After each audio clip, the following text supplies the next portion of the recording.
आज हम शुरू कर रहे हैं सभी भक्तजनों के लिए।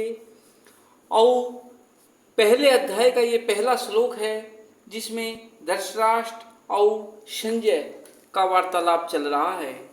तो श्लोक संख्या 1 में धृतराष्ट्र बोले, हे संजय, धर्मभूमि कुरुक्षेत्र में एकत्रित युद्ध की इच्छा वाले मेरे और पांडु के पुत्रों ने क्या किया। तो प्रश्न क्या पूछा, कुरुक्षेत्र किस स्थान का नाम है और उसे धर्म अक्षेत्र क्यों कहा जाता है। तो संजय ने उत्तर दिया कि महाभारत वन पर्व के 83वें अध्याय में और शल्य पर्व के 53वें अध्याय में कुरुक्षेत्र के महात्म्य का विशेष वर्णन मिलता है।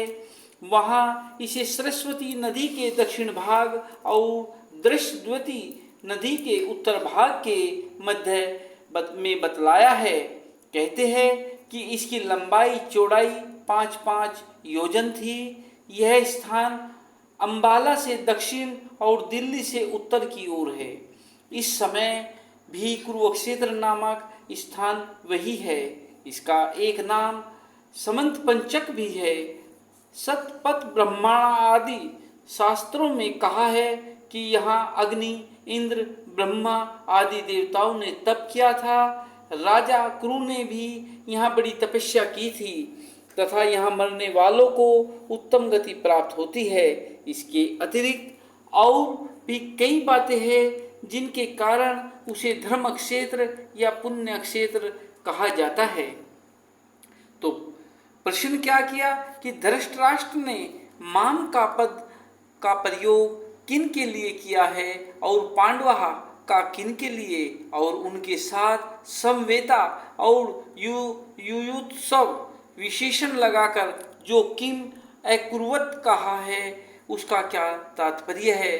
तो संबंध में क्या बना कि धृतराष्ट्र के पूछने पर संजय कहते हैं कि उत्तर में क्या दिया। संजय ने उत्तर क्या दिया कि माम का पद प्रयोग धृतराष्ट्र ने निज पक्ष के समस्त योद्धाओं सहित अपने दुर्योधनादि 101 पुत्रों के लिए किया है और पांडवा पद का युधिष्ठिर पक्ष के सब योद्धाओं सहित युधिष्ठिर आदि 5 भाइयों के लिए समवेता और युयुत्सव विशेषण देकर और किम अकुर्वत कहकर धृतराष्ट्र ने गत 10 दिनों के भीषण युद्ध का पूरा विवरण जानना चाहा है कि युद्ध के लिए एकत्रित इन सब लोगों ने युद्ध का प्रारंभ कैसे किया, कौन किससे कैसे भिड़े और किसके द्वारा कौन किस प्रकार और कब मारे गए आदि।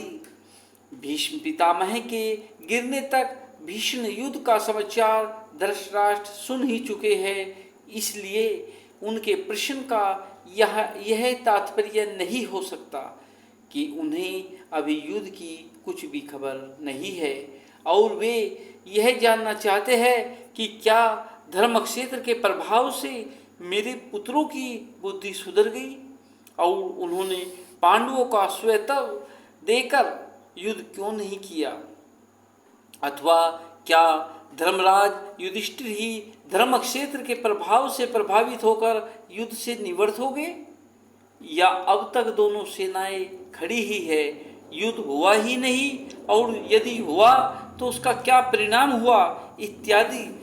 तो